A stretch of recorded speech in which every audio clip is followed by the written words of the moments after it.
Between 1918 and 1920, Spokane had a southern-born serial killer walking its streets. He was obsessed with women's blood. He's the subject of tonight's episode, and his name was Bluebeard. But first, let's get the semantic part out of the way. Bluebeard was not a pirate, although he did have buried treasure. The term Bluebeard refers to a man who marries women and kills them for financial gain. Several serial killers have had this title. It comes from a folktale about a nobleman who kills several of his wives. This story, however, is about James Watson, who was described as a polite, intelligent Southern gentleman by one of the wives he didn't kill. It's a story about murder, but it's also about friendship and treasure. But first, let's get to the murder. Watson had a simple method of operation. Step 1. Place an ad in a newspaper requesting to meet a refined young lady or widow. Step 2. Meet the women who responded and marry the one he fantasized most about killing.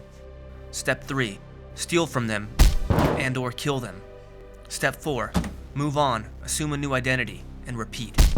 Watson, whose given name was Charles Gillam, had over a dozen aliases. He roamed the Pacific Northwest and Canada, killing his victims in a variety of ways. Mary Austin from Calgary was hit with a rock and drowned in Coeur d'Alene. Bertha Goodnick from Spokane was drowned in Lake Washington. He married Elizabeth Pryor in Coeur d'Alene, then hit her with a sledgehammer in Olympia.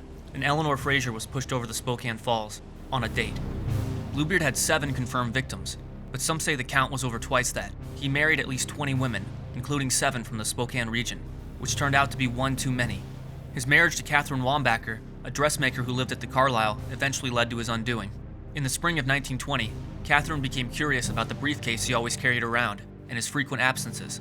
Watson told her he was a federal agent assigned to catch diamond smugglers, but she assumed he was just cheating on her. After the couple moved to Hollywood, she hired a private investigator to tail him. The investigator suspected him in a string of bank robberies and alerted the police, who opened his briefcase while he was out on a walk. Finding a number of marriage licenses, wedding rings, and telegrams from multiple women, the police charged him with bigamy, and eventually murder, after they realized a number of the women he married disappeared shortly thereafter.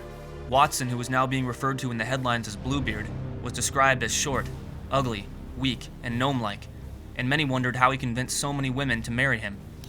He showed police to the burial location of one of his victims in El Centro, California, and made a full confession in return for life in prison, which he served in San Quentin, to the dismay of Catherine Wambacher, who wanted a noose around his neck. On a side note, I actually found a picture of the body on someone's Pinterest page, and it's disgusting. While incarcerated, Watson was bullied and spit on by the other prisoners. But he did have one friend, Dr. Leo Stanley, chief surgeon of San Quentin. For almost 20 years, Watson assisted Stanley in the hospital ward. Dr. Stanley was obsessed with glands and their effects on crime. By the end of his 38-year tenure, he'd made over 10,000 testicular implantations, some of which included injecting prisoners with testicle matter removed from rams and deer. Watson often wrote poetry, which he shared with Stanley, who he referred to as his best friend, and in turn, the doctor was very protective of Watson, but he had a hard time reconciling the, quote, thin, gentle fellow who tended his patients so well and tamed wild birds, with the monster that delighted in such bloody madness. Throughout his imprisonment, Watson claimed to have $200,000 buried next to one of his wives in the Southern California desert, though he never revealed the exact location, not even to Stanley. In the fall of 1939, Watson became sick with a lung infection. He died around Thanksgiving, but left Dr. Stanley a small box to open on Christmas. Inside was his pen and pencil set, or as Dr. Stanley put it, the biggest thing he had to leave. Despite all the names he went by in his lifetime, his body now lies in an unmarked grave, in an abandoned overgrown cemetery, just outside of San Quentin.